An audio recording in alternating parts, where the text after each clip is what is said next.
Hola, soy Antía, especialista en medicina interna y hoy hablamos sobre las infecciones de orina. Un porcentaje importante de la población, especialmente mujeres, sufrirán a lo largo de su vida una infección de orina. Las infecciones de orina son una causa muy frecuente de atención en atención primaria y son la infección más frecuentemente atendida después de las infecciones respiratorias. Además, también es un problema que frecuentemente se atiende en las urgencias hospitalarias y en ocasiones son motivo de hospitalización. Pero ¿de qué estamos hablando cuando decimos infección del tracto urinario? El tracto urinario está formado por todos aquellos órganos que se encargan de producir la orina y eliminarla al exterior, que van desde los riñones hasta la uretra. La orina se produce por la filtración de la sangre en los riñones y está constituida por sales y productos de desecho.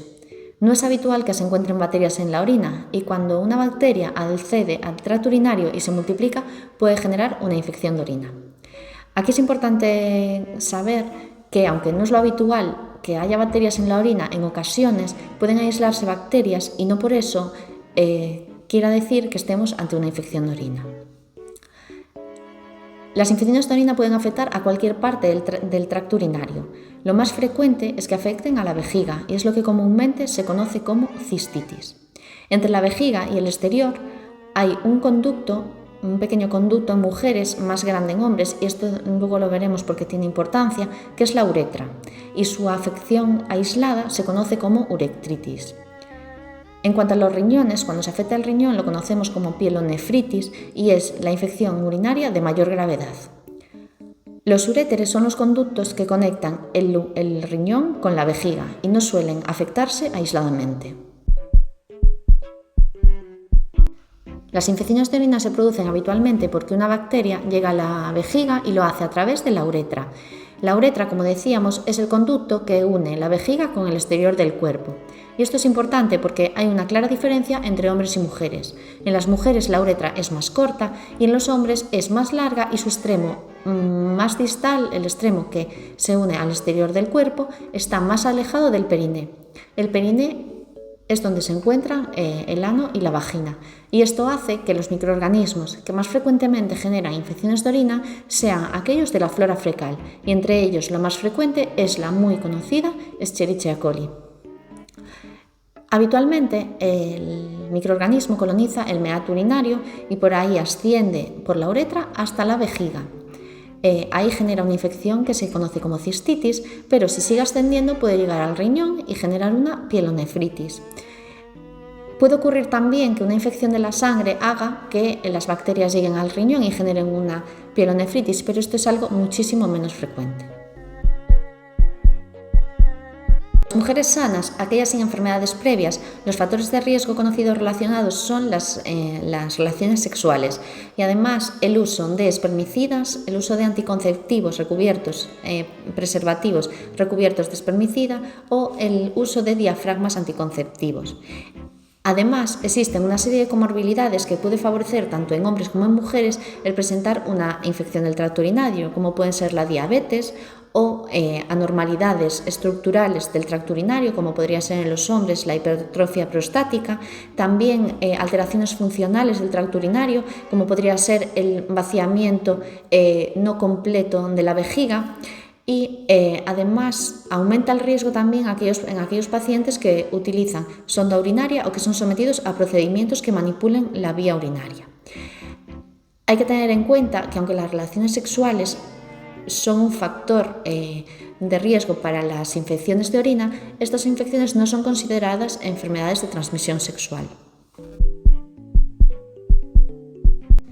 En cuanto a los síntomas de las infecciones urinarias, sabemos que cuando una persona sufre una infección de orina y vuelve a padecer otra, raramente tiene dudas de que la está padeciendo. Y esto es porque se caracteriza por 3 síntomas principales, que son la disuria, la polaquiuria y el tenesmo vesical.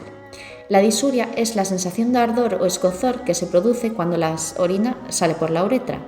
La polaquiuria es la presencia de micciones frecuentes y en pequeña cantidad. Y el tenesmo vesical es la necesidad imperiosa de orinar.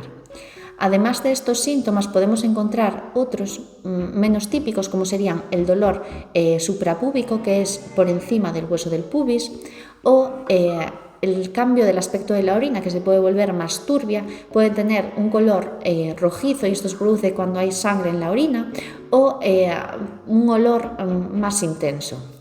Estos síntomas son los que frecuentemente se producen cuando la infección está localizada en la vejiga, lo que decíamos una cistitis. Cuando la infección alcanza el riñón, estamos ante una infección de mayor gravedad.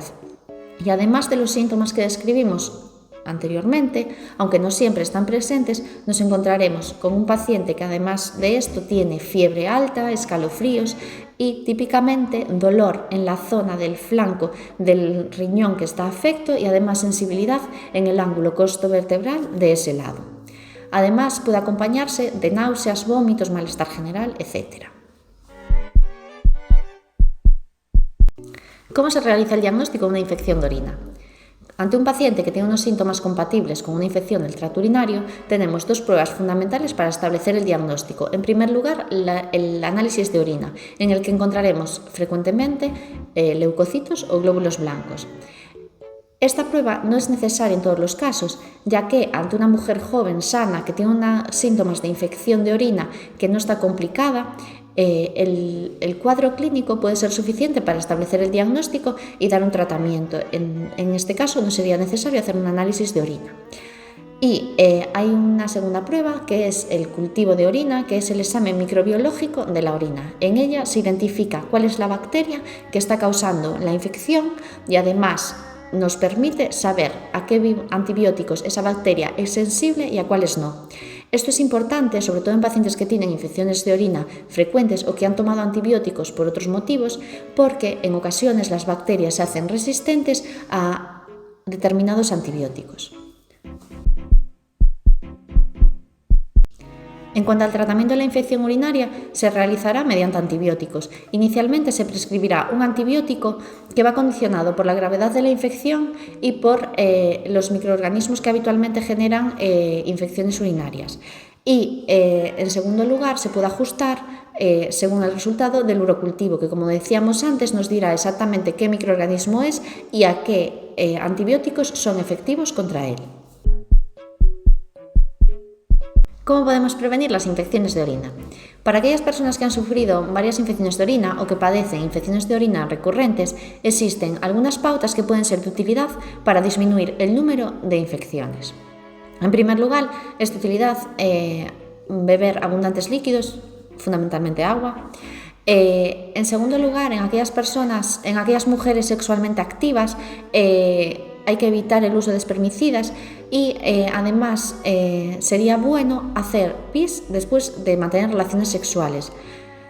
En tercer lugar, cuando se hace de vientre, sería importante limpiarse de delante a atrás para evitar contaminar la uretra con flora fecal. También puede ser de utilidad evitar utilizar ropa muy ajustada y utilizar ropa interior de algodón. Y por último, se ha hablado mucho de que pueda ser útil el consumo de arándanos, que probablemente sea así, pero hasta el momento no hay ningún estudio de calidad que lo confirme. Y nada más, esto era todo por hoy. Espero que os haya gustado el vídeo y que os sea de utilidad, y nos vemos en próximos vídeos.